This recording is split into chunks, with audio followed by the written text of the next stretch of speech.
Kakarating lang yung binili kong food warmer na cut liter box, no? Gusto talaga stainless. And buti na lang meron dito sa store na to. Dating, akala ko medyo manipis lang siya. Ang kapal niya. Ang stainless talaga ha. Ang kapal niya. Alam mo yung parang panglababo ang dating. Ang difference actually is ito, syempre mataas to. Kasi yun talagang purpose na ito. Tapos may ganyan, no? Ganyan. Cut liter box talaga yan. Pero ito, since this is a food warmer, look at that. Almost the same ang size. Large size to. Pwede na. Although, mas maliit lang siya ng konti, pero tingnan nyo ang size.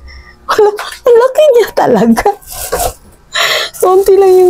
Konti lang yung pagiging maliit niya. Kagandahan, guys.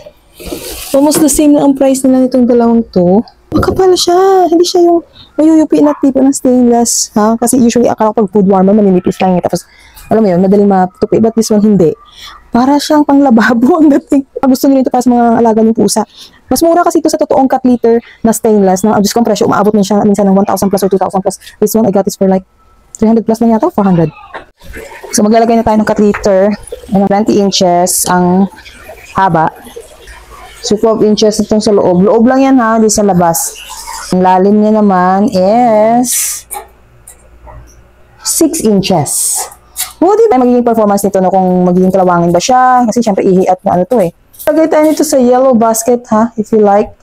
So, yun lang. Thank you so much. Bye!